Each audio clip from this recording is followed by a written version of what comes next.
just not funny anymore, Tamara. I am sick and tired of not remembering anything that has happened in my past, and I just want to scream out into the universe, joke's over. I get it, Paul. But please understand, nobody thinks your situation is funny. You would be surprised.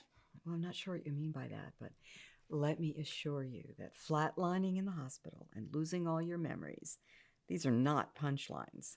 I know. None of this is funny. Can we just agree to move on? Absolutely. All right, so how are you feeling about what we talked about last week? Before I go, I was wondering, would it be possible to have Doyle come into a session one time and we can chat, he can meet you, and we can just have a nice grand old time? This is your time, Paul. Absolutely. Great. Well, Tamara, this is the famous Doyle that I have told you about once or twice. I'm sure it's been more than that, Doc. My lips are sealed. Doctor-patient confidentiality and all of that. Well, it is a pleasure to meet you. Paul's filled me in all of your sessions, and I am just surprised by all the amazing progress you've both made. I mean, I wouldn't say amazing progress. I still don't have any of my memories. Well, we talked about that. That might not be your end goal right now, Paul. I know. It's just that my mother said something this morning that sort of just struck a nerve. What? You didn't mention anything to me earlier? That's because I thought it would come up in the session, and shockingly, my mother has once again become the center of my therapy session. What did your mother say that upset you? It's not so much something she said that upset me, it's she just seemed disappointed, that's all. How so? I feel that she thinks that me hitting Control-Alt-Delete on my life is sort of giving up and becoming someone that she does not recognize. Do you feel that way? I haven't until now. What are you saying? I'm saying that it's wonderful to have a blank canvas to work with, a fresh start, but what if I'm missing something? What if I want the memories, the good and the bad?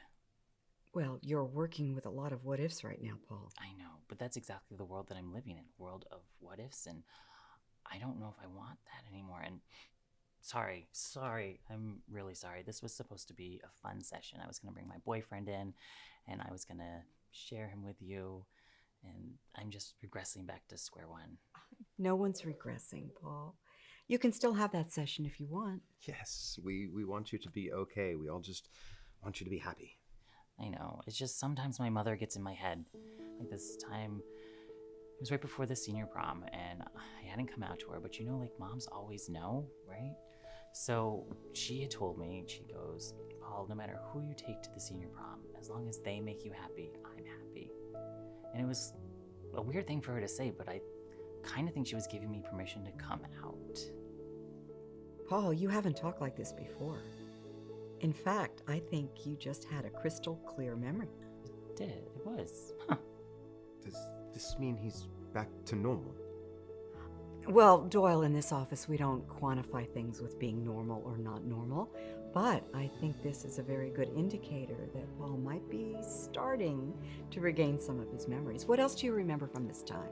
Let me see. I don't think anything.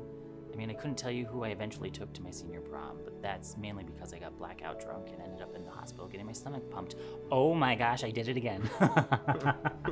That was another memory. That was a memory. Whoa. Oh. Oh. Oh. Oh. La Lucci. Wait a second. It was Kyle. Yes? Who's Kyle? Oh, Kyle. That's who I took to my senior prom.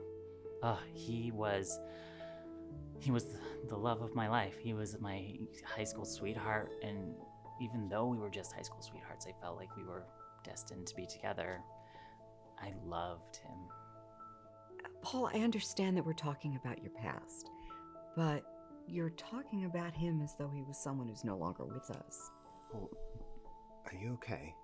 Yeah, no, I am, actually. It's just Kyle, right after graduation, he ghosted me.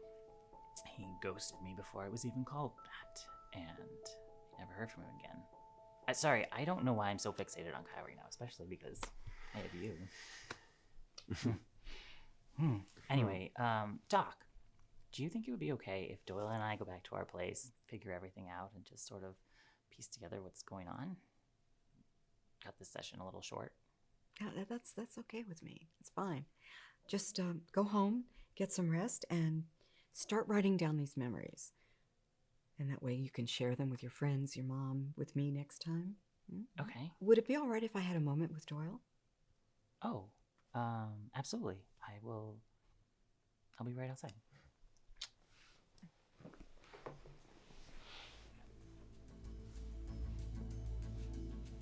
So this is exciting, isn't it? It's crazy. I never thought he'd get his memories back. Doyle, will you cut it out with that silly accent? Sorry. You know what this means, though. I know what this means, Mother. I know what I have to do. Mom. He said yes. Good job, son. Now get him to the altar and leave the rest to me.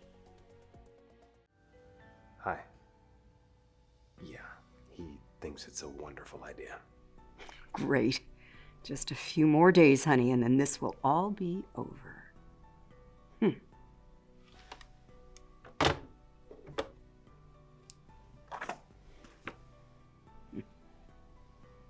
You destroyed my life, and I'll be damned if I let you get away with it. After all these years, I can't wait for you to feel the pain I have felt. Strawberries. Poisoned strawberries. Were child's play compared to what I have in store. An eye for an eye, they say.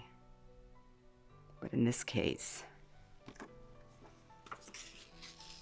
a son for a son.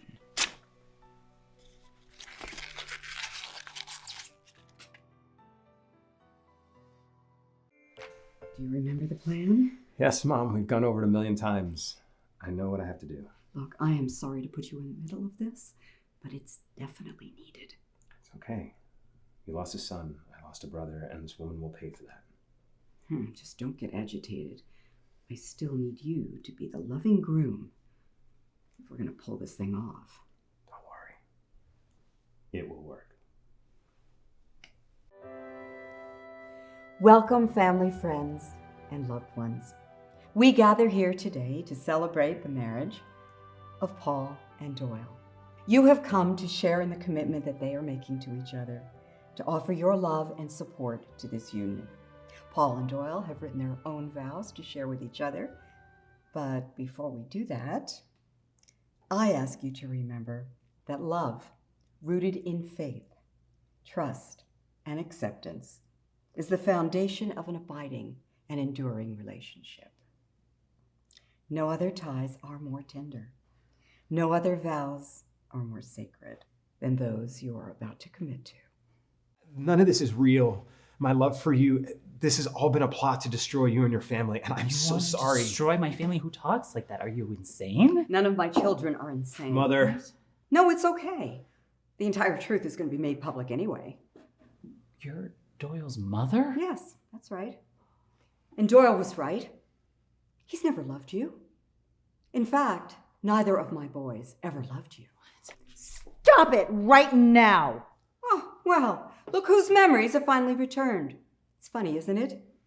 You're not the only one, Paul, who's had a memory lapse. Should I be the one to fill in the blanks for him? Or do you want that honor, Mo? I did what I had to do to protect my son. Protecting your son destroyed mine. And now I can't wait to destroy yours. Who are you? A mother with nothing left to lose. What?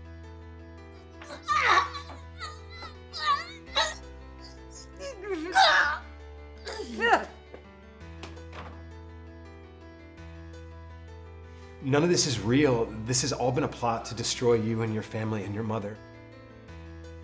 You destroyed my life, and I'll be damned if I let you get away with it. Pleasant dreams, Paul.